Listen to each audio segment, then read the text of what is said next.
지구와 이 우주를 만들 때 치수하고 메저먼트, 측량줄이 있었다는 거예요. 진짜 그런가 봅시다. 자, 태양과 지구 사이가 1억 4,800만 킬로미터예요. 이 거리가, 이 간극이 변하면 큰일 나요. 가까워지면 어떻게 될까요? 타 죽어요. 멀어지면 어떻게 될까요? 얼어 죽어요. 딱 이 거리여야 돼요. 자, 둘 다 가만히 있으면 다행인데 이 거리를 유지하는 데 있어서 방해가 너무 많아요. 여러분, 일단 지구가 이렇게 자전으로 보잉 747 2배 속도로 막 도는 거예요. 근데 이렇게 돌면서 태양 주위를 한 바퀴 또 돌아야 돼요. 이게 보잉 747 비행기 20배로 돌아야 돼요. 간격을 유지하면서. 근데 태양이 도망가요. 시속 72만 킬로미터로.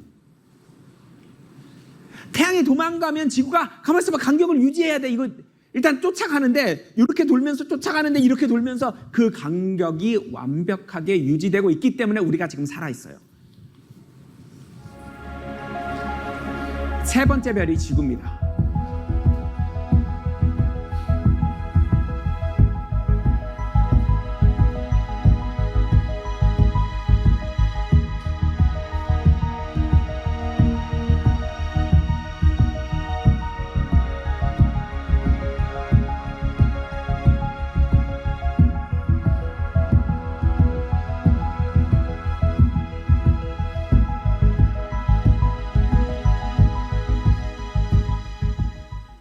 별로 어렵지 않으셨죠?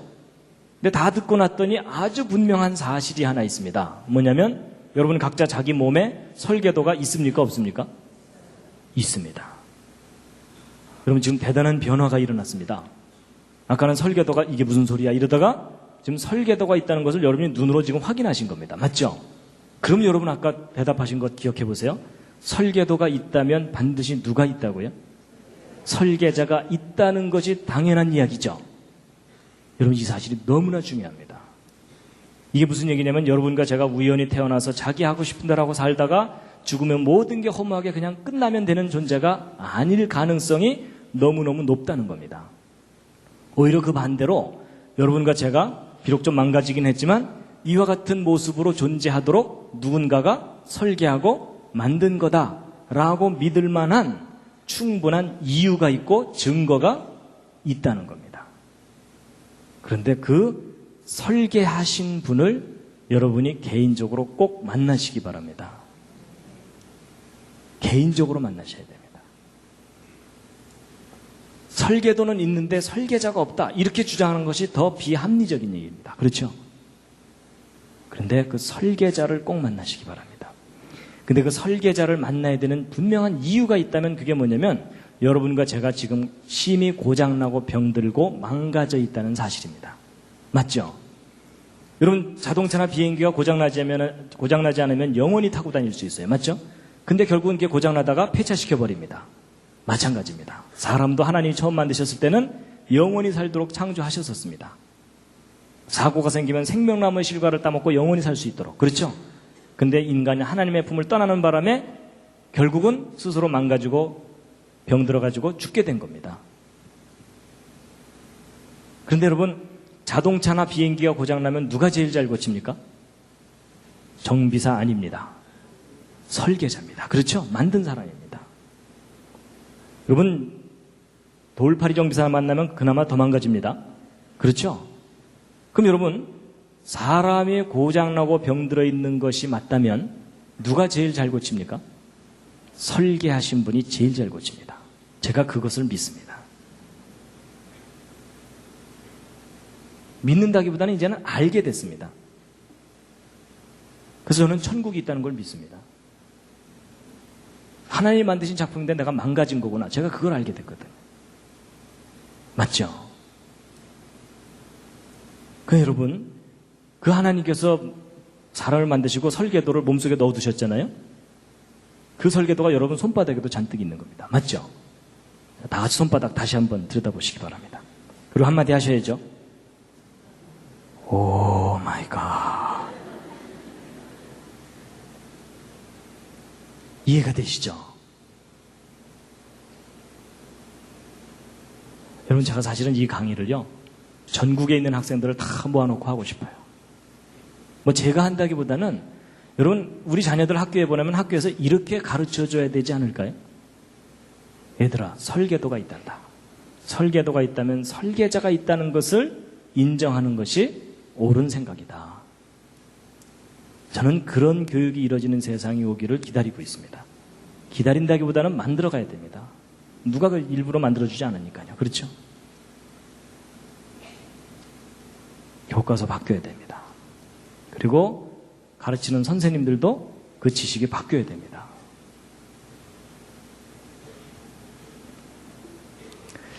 오늘 제가 가장 중요한 요점은 이제 말씀드린 겁니다. 예. 잠시 기지개를 한번 쫙 켜시겠습니다.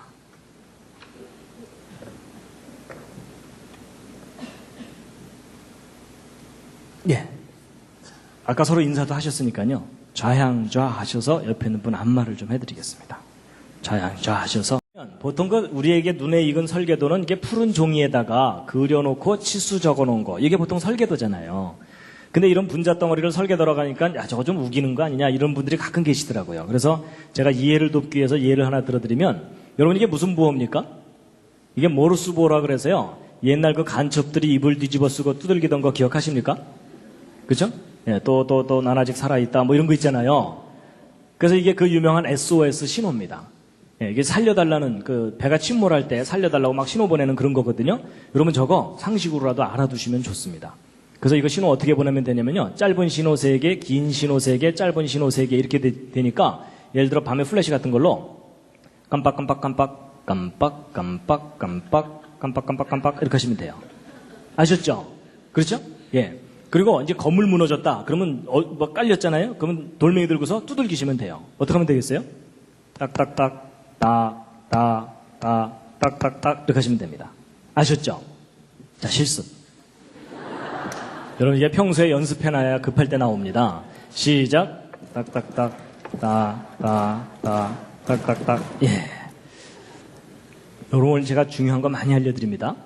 근데 여러분 이 신호에 문제가 좀 하나 있습니다. 무슨 문제가 있냐면 상대방이 알아들어야 됩니다. 밤새 두들겼는데 장난하나 이러면은 그때는 주께서 부르신 줄 알고 정리하시기 바랍니다. I love you는 이렇게 하면 되고요. 백과사전도 다 기록할 수 있습니다. 모르스 부호로. 근데 여러분 여기서 중요한 원리를 하나 아셔야 됩니다.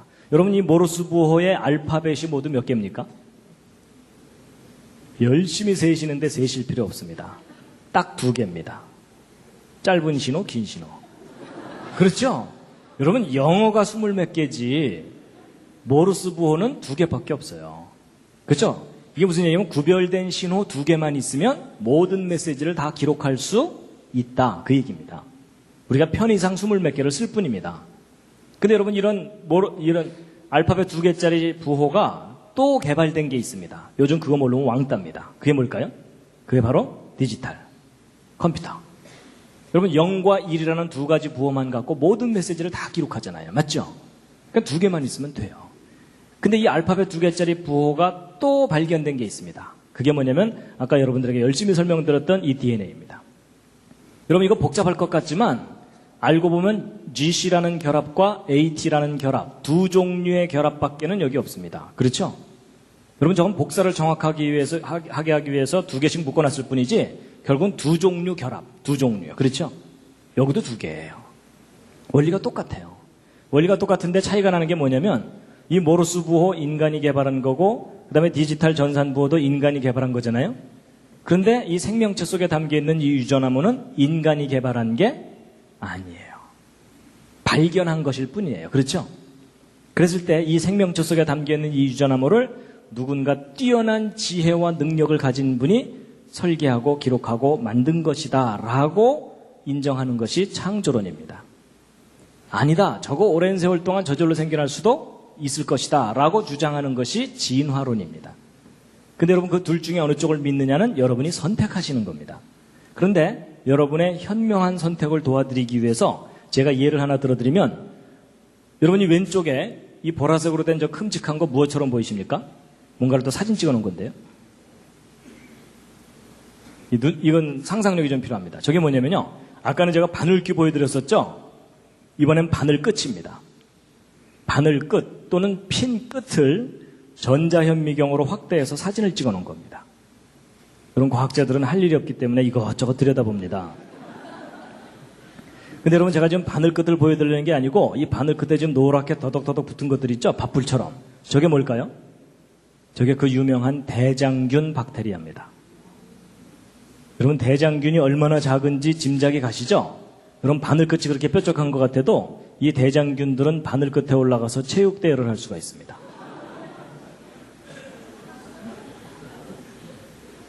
근데 여러분 여기서 중요한 사실은 이 작은 대장균도 자기 설계도가 있을까요? 없을까요? 있습니다. 여러분 모든 생명체는 설계도가 있습니다. 그래가지고 이 대장균 확대한 게 이거고 그 중에 한 마리가 이건데 이 속에 담겨 있는 그 유전 정보를 담고 있는 요걸 꺼내면은 요게 노란 실 같은 거거든요. 요거 염색사라고 부르는데 요 속에 바로 아까 유전 암호가 담겨 있는 겁니다. 근데 여러분 직업을 가진 사람들 중에 좀 할 일 없는 사람들이 누구라고요? 과학자들. 얼마나 심심했는지 이 속에 몇 글자 써 있나 세어봤어요. 그래서 그 속에 담기는 유전 암호를 이런 식으로 한번 받아 적어 본 거예요. 그랬을 때 저 조그만 대장균 한 마리 속에 몇 글자 써 있나 하고 세어봤는데 여러분 저 조그만 대장균 크기도 작고 모양도 단순하니까 작고 단순할수록 설계도는 간단하죠. 그래서 저 대장균 설계도 받아 적으면 이 정도 수준으로 서너 페이지 쓰면 끝날 것 같은 느낌 언뜻 드시죠? 근데 아닙니다. 여러분 저 대장균 설계도를 이 정도 수준으로 받아 적으면 1000페이지를 가득 채워야 됩니다. 1000페이지면 이런 두꺼운 책이 한 권입니다. 그게 대장균 한 마리의 설계도 분량입니다. 그나마 이 중에 중요한 알파벳 하나만 틀려도 기형 대장균이 나옵니다. 완벽한 기록이 담겨 있다는 뜻입니다. 여러분 학교 다닐 때 1000페이지짜리 숙제 받으면 차라리 자퇴하고 말죠. 여러분 완벽한 기록일수록 뛰어난 지혜와 능력이 필요합니다. 인정하시죠? 그렇다면 이 속에 담기는 이 엄청난 정교한 설계도가 저절로 생겼다고 이야기하는 것은 분명히 잘못된 생각이라는 겁니다. 오히려 그 반대로 우리 인간보다는 비교할 수 없는 뛰어난 지혜와 능력을 가진 존재가 정교하게 설계하고 만든 거다라고 생각하는 것이 오히려 상식적이라는 거죠. 근데 여러분 이 대장균보다 더 놀라운 존재가 사람입니다. 여러분 사람의 경우는요, 이 작은 세포 하나 속에도 23장 염색체는 꼬박꼬박 들어있거든요. 근데 이 세포 하나 속에 들어있는 유전 암호를 받아 적으면 사람의 경우는 어느 정도냐면 아까 이 정도 수준으로 기록했을 때 100만 페이지 정도를 받아 적어야 됩니다. 100만 페이지면은 1000페이지짜리 책으로 1000권입니다. 백과사전 1000권 정도 분량의 암호가 담겨 있는 겁니다. 여러분 백과사전 10권 쌓아놓으면 무릎 정도 오고 100권 쌓아놓으면 집에 천정높이 정도 되잖아요. 1000권 쌓아놓으면 10층 아파트 높이 한 건 되는 겁니다. 여러분 백과사전 10층 아파트 높이 한 건 쌓아놓은 분량의 설계도가 여러분 손바닥 세포 하나 속에 지금 들어있습니다. 이건 과학적인 사실입니다. 각자 자기 손바닥 다시 한번 들여다보시죠. 또 한마디 하셔야죠. 오 마이 갓. 예, 단체로 점점 이상해지고 있습니다, 지금. 여러분, 우리가 놀래고만 있을 게 아니고 구체적으로 비교해야 저것이 이제 알아지는데, 여러분 왼쪽에 이 손가락 위에 네모난 게 저게 뭡니까? 반도체 칩입니다. 저거 왜 만들었습니까? 더 많은 기록을 더 작은 곳에 담으려고. 그렇죠? 그래서 여러분 이 손톱만한 곳에다가 요즘 몇 글자까지 쓰는지 혹시 아십니까? 요즘 바쁘시죠? 네, 여러분 바쁘신 것 같아서 제가 알아봤습니다. 여러분 5년 전에 요 손톱만한 칩 하나에 책 640권을 담는다라고 했었어요. 아니 생각해 보세요. 여러분하고 저한테 손톱만한 종이 하나씩 나눠주고 뭐 쓰라 그러면 자기 이름 쓰기도 바빠요. 그렇죠? 근데 과학자들은 저 조그만 곳에다가 책 640권을 담는 거예요. 여러분 이거 대단한 작품인 거 인정하시죠? 이거 오랜 세월 동안 저절로 생길 수도 있어 이러면서 우기고 다니는 분이 계시면 어떻게 드려야 돼요? 묶어놓고 돌봐드려야 돼요. 그렇죠? 근데 여러분 1년 반 전에 더 발전해갖고 2만 권을 여기다 담아요. 지금은 이제 더 담아요. 그럼 여러분 한번 비교해보세요. 요 밑에 있는 거 640권인데 그 후에 새로 개발된 거 2만 권이잖아요. 근데 이 오른쪽에 있는 세포 속에는 백과사전 1000권 정도 들어있다 그랬죠? 기록이. 근데 여러분 언뜻 보면은 2만 권이 커 보이지만 착각하시면 안 됩니다. 여러분 이 세포를 이 반도체 칩 위에다가 올려놓으면 보여요? 안 보여요? 보이지도 않을 정도로 작은 곳에 1000권이 담겨 있는 거예요. 그러면 여러분 이 둘을 똑같은 크기로 비교하면 이 오른쪽 세포가 1억 배가 넘어요. 여러분 어느 쪽이 더 훌륭한 작품인지 이해가 되시죠?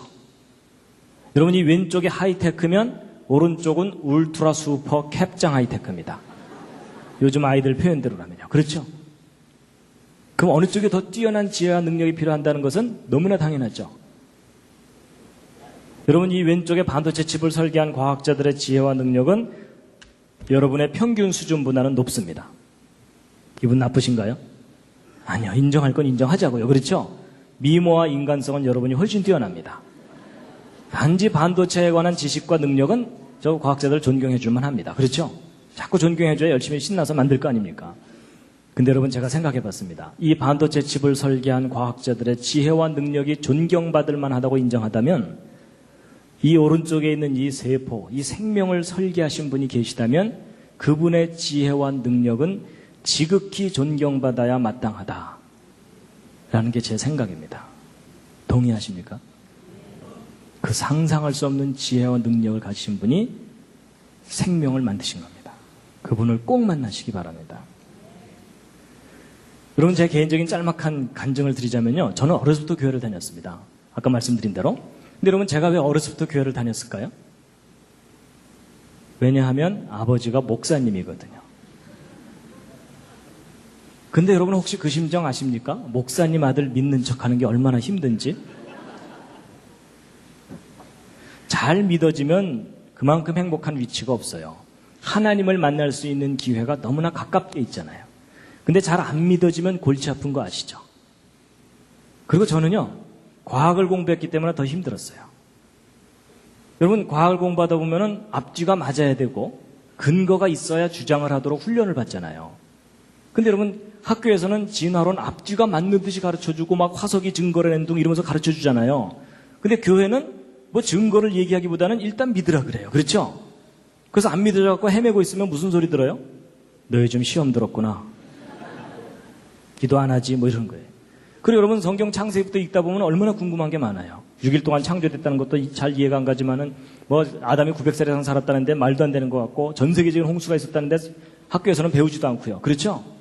그래서 여러분 교회 학교에서 주일학교 선생님한테 막 이건 왜 그래요? 저건 왜 그래요? 자세하게 꼬치꼬치 질문하면은 자세하게 설명해 주기보다는 손 붙잡고 기도하자.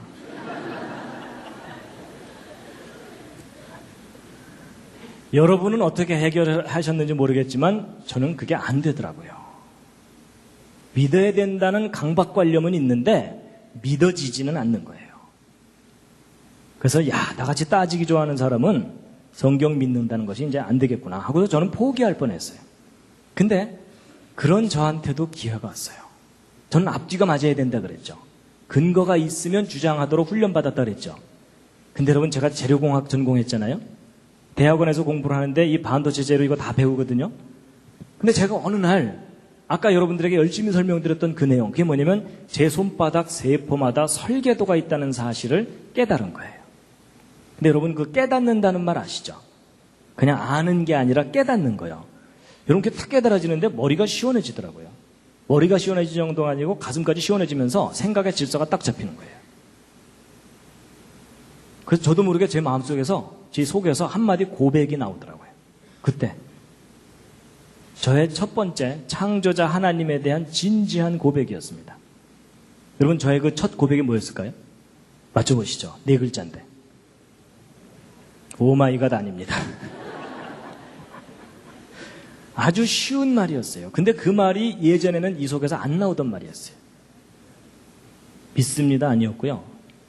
할렐루야 뭐 이런 거 아니고요. 여러분 저의 첫 고백이 뭐였냐면요. 계셨군요. 이 말이었어요. 오 하나님 계셨군요. 안 계신 줄 알았는데 하나님 계셨군요. 눈에 안 보이니까 없는 줄 알았는데 계셨군요. 여러분, 하나님, 창조자 하나님이 계시다는 사실이 너무나 선명하게 이해가 되고 깨달아지는 거 있죠. 그러는데 막 눈물이 나오기 시작하는 거예요. 하나님이 계시다는 사실이 너무나 선명하게 이해가 되니까, 깨달아지니까 눈물이 나더라고요. 제가 한동안 울고 다녔습니다. 그렇다고 뭐 엉엉 울지는 않고요. 눈물이 막 흐르더라고요. 길가에 가로수를 보는데요. 전혀 다르게 보여요. 왜냐하면 그 가로수 나뭇잎 세포마다 설계도 들어있잖아요. 오 하나님, 하나님 이것도 만드셨군요. 저것도 만드셨군요. 세상이 달라 보이는데요. 세상이 변한 게 아니라 제가 변했어요. 세상을 보는 제 눈이 변했어요. 마음이 변하고. 그리고 나서는요. 특별히 사람이 귀하게 보이기 시작하더라고요. 사람이. 뭐 예를 들면 이런 겁니다. 여러분 손가락 한번 이렇게 부드럽게 움직여 보시겠습니까? 양손도 한번 이렇게 해보시죠. 자연스럽게. 근데 여러분 이거 신기합니까? 안 신기합니까? 신기할 리가 없죠. 옆에 있는 분도 잘하는데. 여러분 제가 만약에 이거 손가락 움직이면서 이거 신기한 듯이 쳐다보고 있으면 제 옆에 있는 사람이 더 신기해할 겁니다. 근데 여러분 저도요. 이거 신기하다고 생각해 본 적 없었습니다. 이거 남들 다 하는 건데 이게 뭐가 신기하겠어요? 근데 제가 하나님이 계시다는 걸 깨닫고 났더니요. 이게 얼마나 놀라워 보이는지요. 왜냐면 저는 이유가 있는 거가 공학을 했기 때문에 제 주변에 로봇 만드는 친구들이 있거든요. 요즘 로봇은 꽤 많이 세련됐어요. 초창기 로봇 엉성했습니다. 자기가 밤새 연구해갖고 만든 로봇